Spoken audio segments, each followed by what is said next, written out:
അമ്മയ്ക്ക് മിമിക്രി ഇഷ്ടമാണോ? മിമിക്രി ഇഷ്ടമാണോ? അമ്മയുടെ ശബ്ദം അനുകരിച്ചിട്ട് ആരെങ്കിലും അനുകരിച്ചതായിട്ട് അമ്മ കേട്ടിട്ടുണ്ടോ?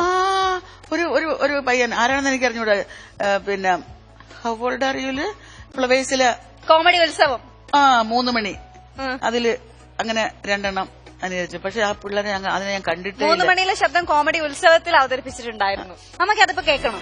കേട്ടാ കൊള്ളാം. നമസ്കാരം. അയ്യോ, അത് പറഞ്ഞില്ലല്ലോ, എനിക്ക് ഭയങ്കര ഇഷ്ടപ്പെട്ട 3 മണിയിലെ കാര്യം എപ്പോഴും ആളുകൾ പറയും. അമ്മ ആദ്യം 3 മണി കേൾക്കണം, ഹോൾഡാറി കേൾക്കണം. ഏതമ്മോന്റെ ഇഷ്ടം പോലെ ഏതായാലും എനിക്കിഷ്ടം. എല്ലാവർക്കും ഇഷ്ടം ഇപ്പൊ സീരിയലാണ്. വീട്ടിലെല്ലാവരും എല്ലാവരും തൊണ്ടര കൈതൊന്ന് കൗടിയാറ് കൊട്ടാരോ അല്ലേ? കേറി ഭാവിച്ചളെ പേടിക്കണ്ട, മതികലേച്ച് കുടിയൊഴിഞ്ഞു പോയി. പക്ഷേങ്കിൽ രവിക്ക് അബദ്ധമൊന്നും പറ്റിയിട്ടില്ല എന്ന് പറയുന്ന സ്ഥിതിക്ക് മതികലയ്ക്ക് എങ്ങനെ ഗർഭം ഉണ്ടായി?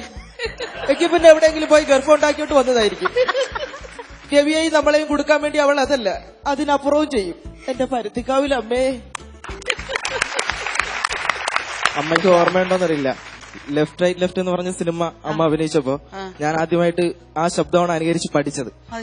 ലെഫ്റ്റ് റൈറ്റ് ലെഫ്റ്റ് എന്ന് പറഞ്ഞ പടത്തില് അതില് ആ ഡയലോഗ് ഒന്ന് പറയാം. ഇവന്റെ തന്ത പണ്ട് കറണ്ട് ഓഫീസിൽ ലയന്മാനായിരുന്നു.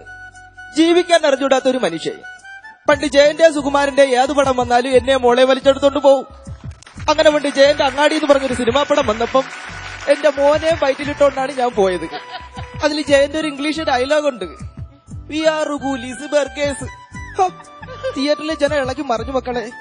എന്റെ കാലിന്റെ പെരുവിരലിൽ നിന്നൊരു രോമാഞ്ചം ഇങ്ങോട്ട് വന്നു. അത് അടിവയറ്റി വന്നപ്പോഴാണ് കാര്യം മനസ്സിലായത്. രോമാഞ്ചമില്ലായിരുന്നു, പേറ്റുനോവായിരുന്നു. പിന്നെ അങ്ങേര് എന്നെ മോളെ എടുത്തോണ്ട് ഓടിയ ഓട്ടം.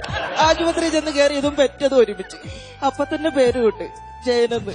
വട്ട് ജയനെന്നാണ് എല്ലാരും വിളിക്കുന്നത്. വെകിളിയാണ് വെകിളി. എന്നാ പിന്നെ ഇപ്പൊ നമ്മൾ കണ്ട how old are you seen. അതെ, എല്ലാവരും ഈ ഡയലോഗ് പഠിക്കുമ്പോ ഞാൻ വരെ കരഞ്ഞിട്ടുള്ള ഒരു സീനാണ്. അയ്യോ, മോളെന്നെ കാണാൻ വേണ്ടി മാത്രം വന്നതാണ്. എന്നെ കൊണ്ട് ഒരു പ്രയോജനവും ഇല്ലാത്ത ഒരാള് എന്നെ കാണാൻ വരുന്ന ഇത് ആദ്യമായിട്ടാ. പറയാനാണേലും പെൻഷന്റെ പാതി വായിക്കാൻ വരുന്ന മരുമോളെ ഉള്ളു കേട്ടാ. എന്നും നമ്മൾ ബസ്സിൽ വെച്ച് അങ്ങോട്ടും ഇങ്ങോട്ടും കാണുമെങ്കിലും പരസ്പരം നമ്മൾ പേര് പോലും പറഞ്ഞിട്ടില്ല. ഒരു ദിവസം കണ്ടില്ലെങ്കിൽ കണ്ടില്ല, അത്രേ ഉള്ളു. പക്ഷേങ്കി ഇപ്പൊ എങ്ങനുണ്ട് എന്ന് ചോദിക്കാനാണേലും മോളെനിക്ക് വേണ്ടി മാറ്റിവെച്ച ഈ സമയമുണ്ടല്ലോ, ഇനി എനിക്കെന്റെ ജീവനുള്ളിടത്തോളം കാലം ഓർത്തിരിക്കാനുള്ളതാ മക്കളെ.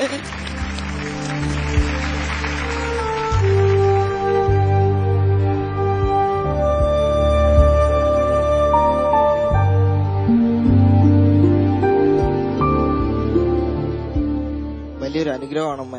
കരഞ്ഞ് രണ്ടുപേരും കരയാണ്, അരുണും കരയാണ്, അമ്മയും കരയാണ്.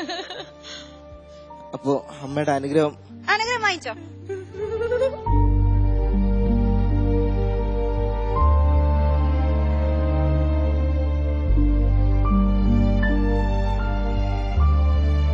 Thank you so much Arun, ഞങ്ങളുടെ ഈ ഫ്ലോറിൽ വന്ന് ഞങ്ങൾക്ക് വേണ്ടി ഇത് പെർഫോം ചെയ്തതിന്. ഫ്ലവേഴ്സ് ടിവിക്കും എല്ലാവർക്കും എന്റെ എല്ലാവിധ നന്ദി. Thank you so much. Thank you. Home masala, വിനോദം വിരൽത്തുമ്പിൽ. Log on to homemasala.com. Download the app from Google Play Store.